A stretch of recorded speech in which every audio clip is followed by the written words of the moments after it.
Shalom Bapak Ibu saudara sekalian dimanapun berada. Mari hari ini saya mengajak setiap kita datang di hadapan Tuhan, mempersembahkan korban syukur kepada Dia yang hidup. Mari bawa hati kita hari ini untuk menyembah Tuhan. Terima kasih Bapa. Tuhan, kasih-Mu sungguhlah mempesona diriku.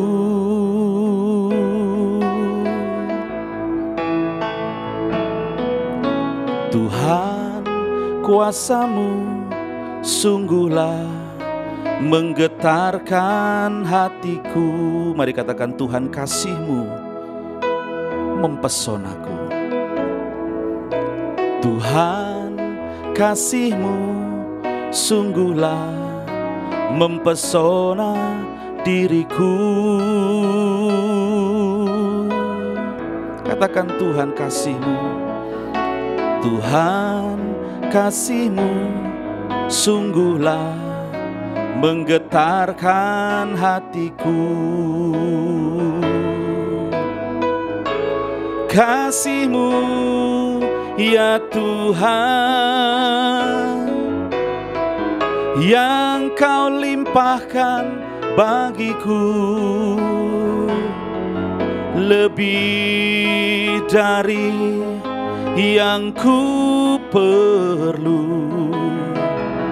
Kau sediakan bagiku. Ku sembah Kau Tuhan sepanjang umur hidupku. Sepanjang umur hidupku. Mari lebih lagi katakan pujian ini. Katakan, Tuhan, kasih-Mu. Tuhan, kasih-Mu sungguhlah mempesona diriku. Haleluya. Tuhan, kasih-Mu sungguhlah menggetarkan hatiku. Katakan, kasih-Mu. Kasih-Mu ya Tuhan, yang Kau limpahkan bagiku, lebih dari yang ku perlu. Kau sediakan bagiku. Ku sembah Kau Tuhan sepanjang umur hidupku. Sepanjang umur hidupku. Katakan, kasih-Mu. Kasih-Mu ya Tuhan, yang Kau limpahkan bagiku, lebih dari yang ku perlu. Kau sediakan bagiku. Ku sembah Kau Tuhan sepanjang umur hidupku. Sepanjang umur hidupku. Ku sembah Kau Tuhan sepanjang umur hidupku. Sepanjang umur hidupku. Sekali lagi, ku sembah Kau Tuhan sepanjang umur hidupku. Sepanjang umur hidupku, sepanjang umur sepanjang umur hidupku, sepanjang umur hidupku. Mari sembah Tuhan. Ini rindu kami,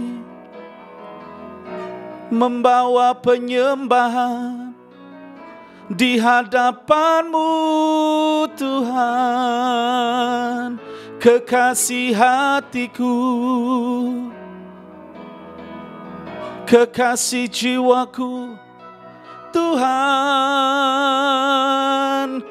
Kau yang ku rindukan setiap waktu.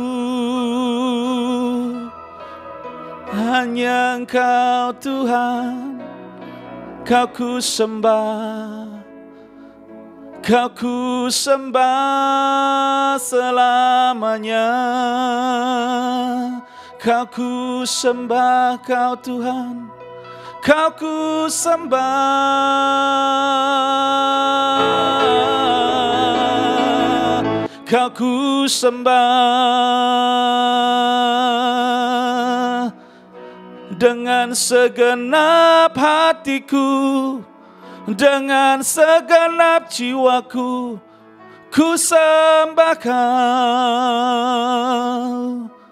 Tuhan. Terima kasih Bapa. Sungguh kasih-Mu sudah membebat hidup kami. Kasih-Mu melimpah dalam hati kami. Kasih-Mu mengubahkan keadaan kami.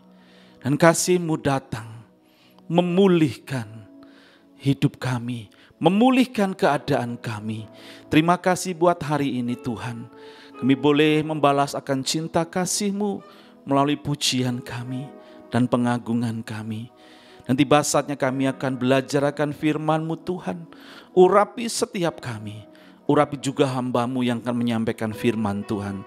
Sehingga setiap firman yang disampaikan hari ini memberikan kekuatan kepada setiap kami yang mendengarkan. Terima kasih Bapa.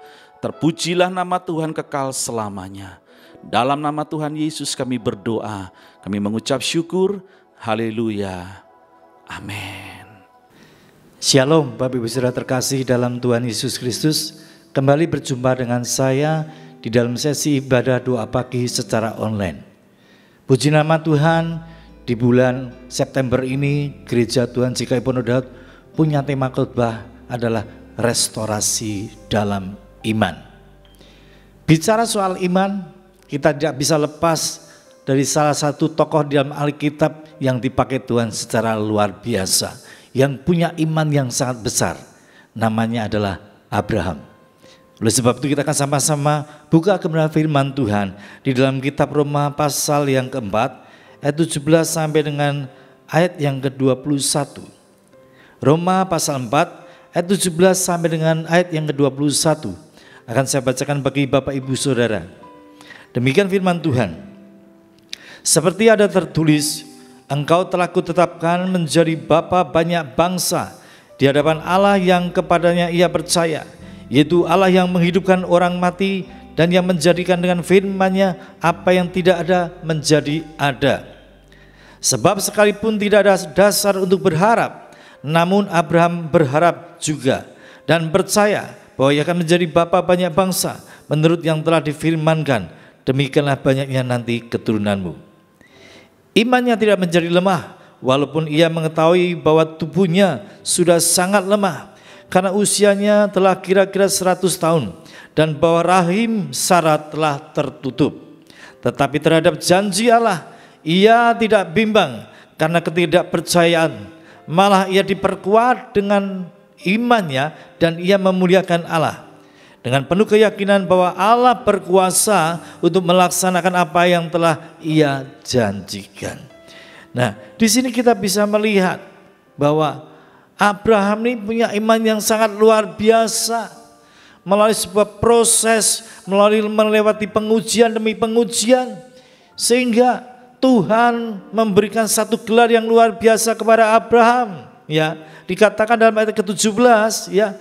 Engkau telah kutetapkan menjadi bapa banyak bangsa. Ya, saudara perhatikan, bukan cuma bangsa Israel, tetapi Abraham menjadi bapa banyak bangsa. Dan oleh karena keturunan Abraham, maka semua bangsa-bangsa ini akan mendapatkan janji keselamatan, yaitu hidup kekal di dalam kerajaan surga. Ya, Abraham punya iman yang sangat luar biasa. Saya melihat pertama kali Abraham menerima janji Tuhan di dalam usia yang 75 tahun. Dan dia menerima janji Tuhan ketika usianya 100 tahun. Di sini kita bisa melihat Abraham harus menanti janji Tuhan selama 25 tahun. 25 tahun itu bukan waktu yang singkat, Bapak Ibu. 25 tahun waktu yang sangat-sangat panjang. Apalagi kalau berkaitan dengan menantikan janji Tuhan, ya. Kita aja mungkin menantikan janji Tuhan selama 1 tahun aja rasanya begitu lama, ya seringkali kita tidak percaya lagi akan janji Tuhan. 2 tahun, 3 tahun itu sudah sangat lama, ya, membuat iman kita jadi goyah. Tetapi Abraham menantikan janji Tuhan selama 25 tahun. Dan Abraham tidak berubah imannya, Abraham tetap percaya, ya, dikatakan di dalam ayat yang 19, imannya tidak menjadi lemah. Walaupun ia mengetahui bahwa tubuhnya sudah sangat lemah karena usianya telah kira-kira 100 tahun dan bahwa rahim Sarah telah tertutup. Bapak Ibu saudara bayangkan, ya, pada kondisi saat itu usia Abraham hampir 100 tahun, ya. Sarah sudah menjadi sangat tua, bahkan dikatakan rahimnya telah tertutup, sudah menopause. Sementara Abraham sendiri tubuhnya sudah menjadi sangat lemah. Bahkan dikatakan dalam kitab Ibrani, Abraham itu mati pucuk. Apa ya artinya mati pucuk? Mati pucuk artinya impoten, tidak bisa ereksi lagi. Abraham tidak bisa melakukan hubungan seksual. Dan bagaimana mungkin tanpa hubungan seksual mereka boleh memperoleh seorang anak, mendapatkan keturunan? Ya, itu tidak mungkin terjadi. Namun sekalipun Abraham tidak punya dasar untuk berharap, dia tetap percaya bahwa Tuhan yang telah berjanji, dia Tuhan yang sanggup menyatakan mujizatnya, dia Tuhan yang sanggup melakukan segala perkara, Tuhan yang sanggup untuk memenuhi, menggenapi janji-janjinya dalam kehidupan Abraham maupun dalam kehidupan kita sebagai orang-orang percaya. Kita lihat ayat yang selanjutnya di dalam Ibrani pasal 11 ayat yang ke-8. Dikatakan oleh firman Tuhan, karena iman Abraham taat ketika ia dipanggil untuk berangkat ke negeri yang akan diterimanya dan menjadi milik pusakanya. Lalu ia berangkat dengan tidak mengetahui tempat yang ia tujui. Saudara garis bawahi kalimat yang terakhir. Abraham berangkat dengan tidak mengetahui tempat yang ia tujui. Coba kita bayangkan, kalau perintah itu datang kepada kita, apa reaksi kita? Abraham diperintahkan Tuhan untuk meninggalkan Ur Kasdim, kampung halamannya. Kemana? Ke tempat yang belum diketahui, ke tempat yang belum ditunjukkan kepada Tuhan. Dan Abraham taat. Abraham punya iman kepada Allah Israel dan dia melakukan apa yang diperintahkan oleh Tuhan kepada Abraham. Sekalipun ya Tuhan tidak menunjukkan satu kota, satu tempat sama sekali. Bahkan Tuhan tidak menyatakan engkau harus pergi ke barat, timur, utara atau selatan. Itu pun Tuhan tidak mengatakannya kepada Abraham. Tetapi Abraham dengan rela, dengan tulus hati, percaya, dia melangkah dengan iman. Abraham tidak tanya loh, Tuhan engkau mengutus saya mau kemana ini? Ya, mau barat, timur, utara, selatan, itu pun tidak dikatakan oleh Tuhan. Tetapi sekali lagi, Abraham ini punya iman yang luar biasa. Saking luar biasanya ketika ia diperintahkan menuju satu tempat yang belum ditunjukkan oleh Tuhan, dia tetap melangkah dengan iman, dia tetap taat, dia tetap patuh dengan kehendak Tuhan. Sehingga kembali bahwa Abraham ini menjadi bapa beriman bagi orang-orang segala bangsa. Sangat luar biasa. Yang selanjutnya, pengujian demi pengujian dialami dalam kehidupan Abraham. Ya, kita akan buka dalam kitab Ibrani pasal 11 ayat 17 sampai dengan ayat yang ke-19. Ibrani pasal 11 ayat 17 sampai dengan ayat yang ke-19 akan saya bacakan bagi Bapak Ibu Saudara. Karena iman maka Abraham tatkala ia dicobai mempersembahkan Ishak, ia yang telah menerima janji itu rela mempersembahkan anaknya yang tunggal. Walaupun kepadanya telah dikatakan keturunannya yang berasal dari Ishak lah yang akan disebut keturunanmu. Karena ia berpikir bahwa Allah berkuasa membangkitkan orang-orang sekalipun dari antara orang mati, dan dari sana ia seakan-akan telah menerimanya kembali. Ya. Ujian yang selanjutnya yang dialami oleh Abraham. Tuhan memerintahkan Abraham untuk mempersembahkan Ishak, agar Ishak dibunuh dan kehidupan Ishak dipersembahkan kepada Tuhan. Dan ini pun Abraham juga tetap taat.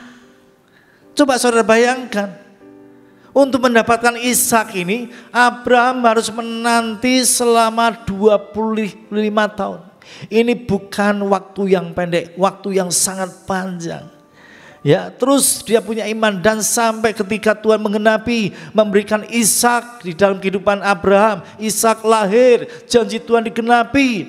Ketika Ishak berusia belasan tahun, maka Tuhan memerintahkan Abraham untuk mempersembahkan Ishak, untuk Ishak dibunuh, dipersembahkan kepada Tuhan. Sekali lagi di sini Abraham memiliki iman yang sangat luar biasa. Ya. Dia tidak bersungut-sungut, dia tidak berkeluh kesah kepada Tuhan. Loh Tuhan, ini kan janji buat aku Tuhan. Bukankah melalui Ishak nanti keturunanku akan menjadi bangsa yang besar? Kenapa Ishak harus mati? Kenapa Ishak harus kupersembahkan? Abraham tidak mempertanyakan hal itu kepada Tuhan. Hanya dengan ketaatan, kesetiaan, dia bawa Ishak menuju ke satu gunung untuk dipersembahkan, untuk dibunuh. Saudara bisa melihat apa yang terjadi di sini. Ya, Abraham tetap taat sekalipun itu adalah janji Tuhan yang ditunggu selama 25 tahun itu digenapi dan harus dikembalikan kepada Tuhan, dan dia taat. Sekali lagi kita bisa melihat Abraham punya iman yang sangat-sangat luar biasa, sebab dia percaya bahwa Tuhan sanggup melakukan segala perkara, bahwa Tuhan sanggup membangkitkan orang-orang yang mati. Yang selanjutnya ya, kita lihat di dalam kitab Kejadian pasal 22 ayat yang ke-9 sampai dengan ayat yang ke-12. Kejadian pasal 22 ayat 9 sampai dengan ayat yang ke-12. Akan saya bacakan bagi Bapak Ibu Saudara. Sampailah mereka ke tempat yang dikatakan Allah kepadanya. Lalu Abraham mendirikan mezbah di situ, disusunnya kayu, diikatnya Ishak anaknya itu, dan diletakkannya di mezbah itu di atas kayu api. Setelah itu Abraham mengulurkan tangannya dan lalu mengambil pisau untuk menyembelih anaknya.